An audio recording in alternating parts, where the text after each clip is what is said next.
हरिओम प्रिय भक्तों, आज अश्विन मास कृष्ण पक्ष की एकादशी तिथि और बुधवार का दिन है। आज के दिन भगवान विष्णु और लक्ष्मी जी के लिए एकादशी का व्रत रखा जाता है। आश्विन मास के कृष्ण पक्ष में पड़ने वाली एकादशी तिथि को इंदिरा एकादशी कहा जाता है। इस दिन इंदिरा एकादशी का व्रत रखा जाता है, जो कि श्रीहरि और माता लक्ष्मी के लिए रखा जाता है। इस एकादशी पर भगवान विष्णु की उपासना करने से जातक पाप मुक्त और रोग मुक्त हो जाता है। ठीक उसी दिन एकादशी श्राद्ध यानी 11 का श्राद्ध भी किया जाएगा। एकादशी श्राद्ध के दिन उन लोगों का तर्पण या पिंडदान किया जाता है जिनकी मृत्यु किसी भी महीने की कृष्ण पक्ष की एकादशी के दिन हुई हो। माना जाता है कि इस दिन जिन मृतकों का श्राद्ध किया जाता है उन पर स्वयं श्रीहरि की कृपा होती है। आइए सुनते हैं एकादशी व्रत की कथा। धर्मराज युधिष्ठिर कहने लगे कि हे मधुसूदन, मैंने भाद्रपद शुक्ल एकादशी अर्थात पार्श्व एकादशी का सविस्तार वर्णन सुना। अब आप कृपा करके मुझे आश्विन माह के कृष्ण पक्ष की एकादशी के विषय में भी बतलाइए। इस एकादशी का क्या नाम है तथा इसके व्रत का क्या विधान है? इसका व्रत करने से किस फल की प्राप्ति होती है? भगवान श्री कृष्ण कहने लगे कि आश्विन कृष्ण एकादशी का नाम इंदिरा एकादशी है। यह एकादशी पापों को नष्ट करने वाली तथा पितरों को अधोगति से मुक्ति देने वाली होती है। इस एकादशी से संबंधित जो कथा प्रचलित है उसे मैं तुम्हें सुनाता हूँ, श्रद्धा पूर्वक श्रवण करो। प्राचीन काल में सतयुग में एक महिष्मती नामक नगरी जिस पर इंद्रसेन नाम का राजा राज्य करता था। वह राजा बड़ा ही दयालु व प्रतापी था, जिस कारण उसके किसी भी वस्तु की कमी नहीं थी और उसकी प्रजा भी बहुत सुखी पूर्वक जीवन व्यतीत कर रही थी। एक दिन राजा अपने दरबार में बैठा हुआ था तो उसी समय देवर्षि नारद जी वहां आ पहुंचे। नारद जी को देखकर राजा अपने आसन से उठे और उनका भव्य स्वागत करके प्रणाम किया और उन्हें आसन ग्रहण करने को कहा। इसके बाद देवर्षि नारद जी ने राजा इंद्रसेन से कहा, हे राजन, आपके राज्य में सभी सुख भोग रहे हैं, प्रजा को किसी प्रकार का कोई कष्ट या दुख नहीं है। मैं आपकी इस उदारता को देखकर अति प्रसन्न हूँ। नारद जी की बात सुनकर राजा ने कहा, ये सब तो आपकी कृपा है, जो मेरे राज्य में हर प्राणी सुख भोग रहा है। इसके बाद राजा इंद्रसेन ने महर्षि नारद जी से आने का कारण पूछा और कहा कि मैं आपकी क्या सेवा करूं जिससे आप प्रसन्न हो जाए। राजा की बात सुनकर नारद जी बोले, हे राजन, मैं एक बार यमलोक गया तो देखा कि तुम्हारे पिता भी वहां बैठे हुए। हे राजा, तुम्हारे पिता भी तुम्हारी तरह ही बड़े ज्ञानी धर्माता थे, किंतु एकादशी का व्रत नहीं करने के कारण मरने के बाद वो यमलोक में गए, जिस कारण वो बहुत दुखी है। उन्होंने तुम्हारे लिए एक संदेश भेजा है। राजा ने पूछा, वह क्या संदेश है? देवर्षि कृपा करके मुझे बताए। आपके पिता ने कहा, हे देवर्षि, आप मेरे पुत्र इंद्रसेन जो इस समय पृथ्वी पर महिष्मती नामक नगरी का राजा है, उसके पास जाना और कहना कि मैंने पूर्व जन्म में कुछ बुरे कर्म किए हैं जिससे मुझे ये लोक मिला है। यदि मेरा पुत्र मेरे लिए आश्विन महीन की कृष्ण पक्ष में आने वाली इंदिरा एकादशी का व्रत पूरे विधि विधान व श्रद्धा पूर्वक करेगा तो मुझे इस लोक से मुक्ति मिल जाएगी, जिसके बाद मैं स्वर्गलोक में वास करूंगा। ये सुनकर राजा ने देवर्षि नारद जी से पूछा कि कृपा करके आप मुझे इस इंदिरा एकादशी व्रत का विधान बताएं जिससे मेरे पिताजी को स्वर्गलोक प्राप्त हो। नारद जी ने कहा, इस व्रत के लिए तुम दशमी के दिन प्रातः जल्दी उठकर स्नान आदि से मुक्त होकर किसी नदी पर अपने पितरों के नाम का श्राद्ध करे और रात्रि को पृथ्वी पर शयन करे।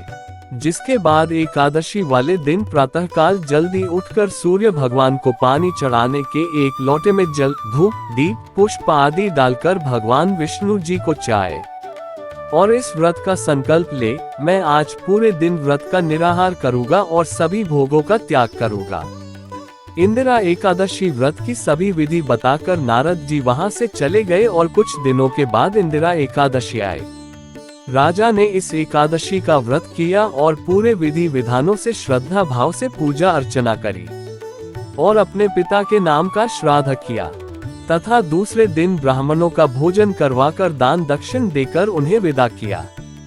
उसके बाद स्वयं ने भोजन किया।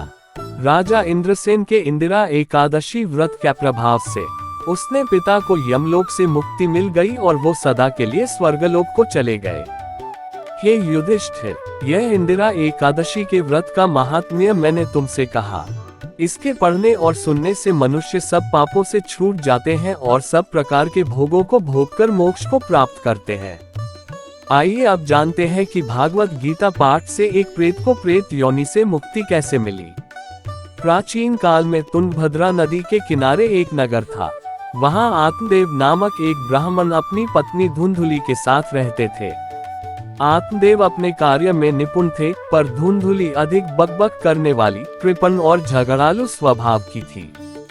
घर में सब कुछ था पर वे निसंतान थे, इसलिए आत्मदेव दुखी रहते थे। एक दिन वे घर से निकलकर वन में गए और वहां एक सन्यासी से मिले। आत्मदेव ने सन्यासी से रोते हुए अपना दुख सुनाया। संतान न होने के कारण मेरे दिए हुए जलांजलि को पितर चिंतित होकर पीते हैं। देवता मेरे दिए हुए दान को प्रसन्न होकर नहीं लेते। मेरे घर की गाय तक बांझ है और पेड़ पर फल नहीं लगते। पुत्रहीन होने के कारण मैं दुखी होकर अब प्राण त्यागने आया हूँ। सन्यासी को दया आए और उन्होंने कहा, कर्म का फल भोगना पड़ता है, तुम पुत्र की कामना त्याग दो। लेकिन ब्राह्मण नहीं माने। तब सन्यासी ने उन्हें एक फल देकर कहा, इसे अपनी पत्नी को खिला देना। अगर वह 1 साल तक सत्य, शौच, दया, दान और एक समय ही भोजन करने के नियम का पालन करेगी तो पुत्र प्राप्ति हो जाएगी। ब्राह्मण फल लेकर घर गए और अपनी पत्नी को सब कुछ बताकर फल दे दिया। लेकिन धुंधुली कुटिल स्वभाव की थी और वह संतान नहीं चाहती थी। धुंधुली रोते हुए अपनी सखी के पास गई और अनेक बातें कहने लगी। पेट बढ़ जाएगा तो शरीर में स्फूर्ति नहीं रहेगी और उसी समय डाकू आएंगे तो कैसे भागूंगी। खाना पीना अच्छा नहीं लगेगा और अगर सुखदेव की तरह बालक पेट से निकला ही नहीं तो। सखी ने उसको फल ना खाने की सलाह दिया। धुंधुली ने भी फल नहीं खाया और झूठ बोल दिया। एक दिन उसकी बहन उससे मिलने आए और उसने अपना सारा हाल सुनाया। बहन गर्भवती थी और उसने समझाया, जब मेरा बच्चा होगा तो चुपचाप तुम्हें दे दूंगी। तुम मेरे पति को कुछ धन दे देना। अभी ये फल गाय को खिला दो। धुंधुली ने वैसा ही किया। कुछ समय पश्चात बहन को पुत्र हुआ। उसने कुछ धन लेकर चुपचाप अपना पुत्र धुंधुली को दे दिया। आत्मदेव बहुत प्रसन्न हुए और उस बच्चे का नाम धुंधुकारी रखा गया। 3 महीने बाद गाय ने भी एक मनुष्य आकार का बच्चा पैदा किया, जिसका कान गाय के जैसा था। वह बहुत सुंदर और सुवर्ण के समान कांति वाला था। आत्मदेव को बहुत खुशी हुई और उन्होंने बच्चे का जातक संस्कार कर उसका नाम गोकर्ण रखा। समय बीतने पर वे दोनों बालक जवान हो गए।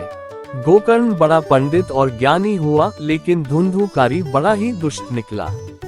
स्नान शौचादि ब्राह्मणोचित आचरण उसमें नहीं थे और न ही खान पान का कोई परहेज था। क्रोध में वह बहुत बड़ा चढ़ा था और बुरी बुरी वस्तुओं का संग्रह करता था। मुर्दे के हाथ से छुआया हुआ अन्न भी खा लेता था। धुंधुकारी चोरी करता और सब लोगों से द्वेष बढ़ाता था। वह छिपकर दूसरों के घरों में आग लगा देता और दूसरों के बालकों को खिलाने के लिए गोद में लेकर कुएं में डाल देता।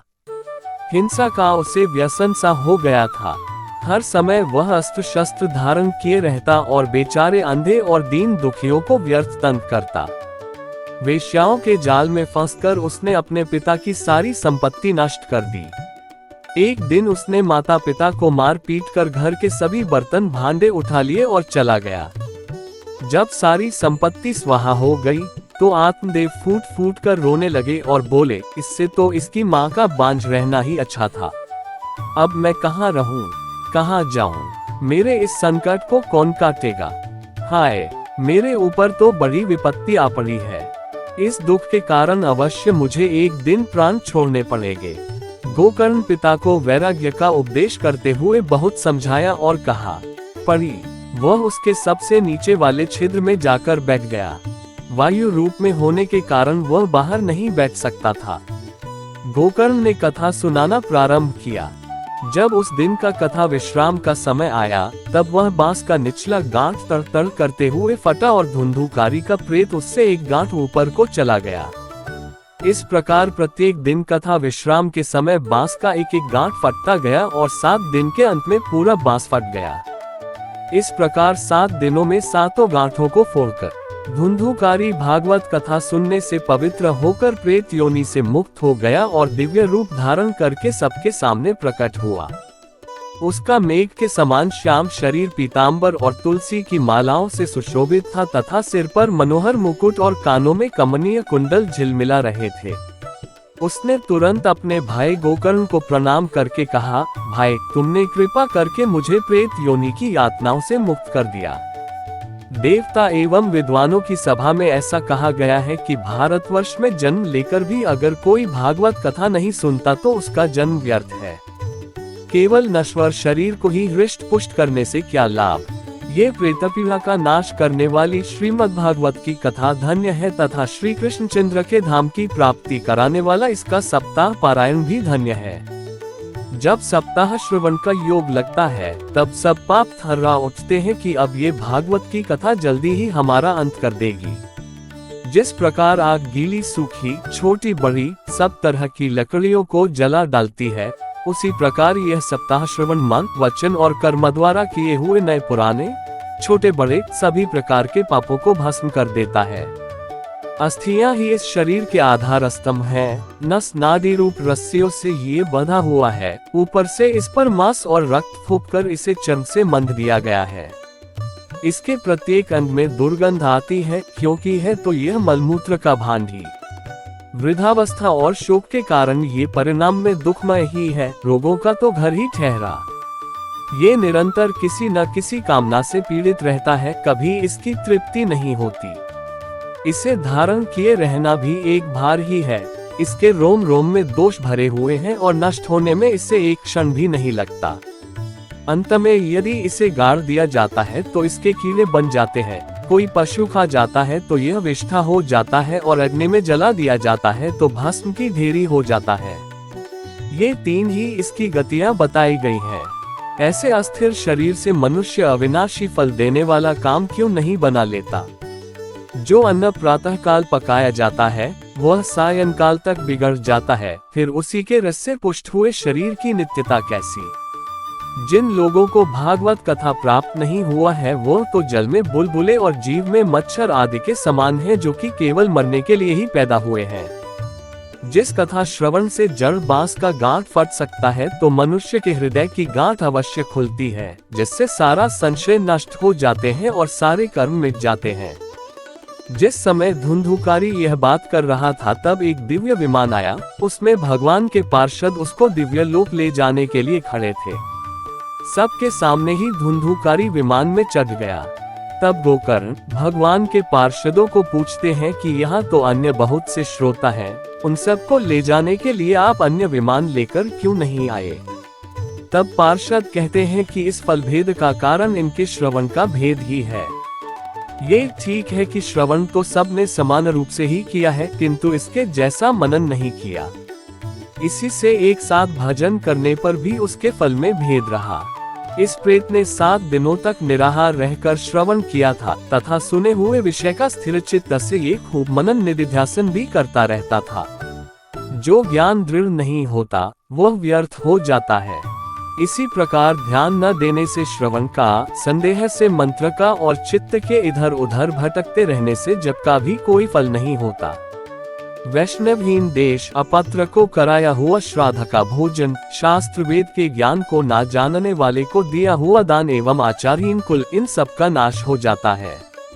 गुरु वचनों में विश्वास, दीनता का भाव, मन के दोषों पर विजय और कथा में चित्त की एकाग्रता इत्यादि नियमों का यदि पालन किया जाए तो श्रवण का यथार्थ फल मिलता है।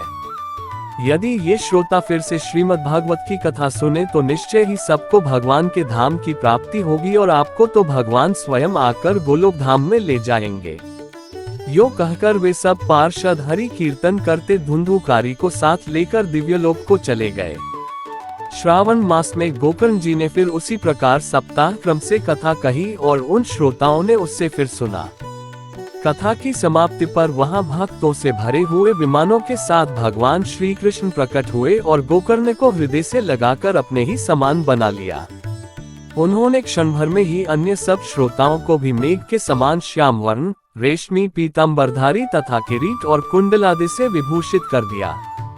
उस गांव में कुत्ते आदि जितने भी जीव थे, वे सभी गोकर्ण जी की कृपा से विमानों पर चढ़ा लिए गए तथा जहां योगी जन जाते हैं, उस भगवान के धाम में भेज दिए गए। श्री कृष्ण कथा श्रवण से प्रसन्न होकर गोकर्ण जी को साथ ले योगी दुर्लभ गोलोक धाम को ले गए। जय श्री कृष्णा।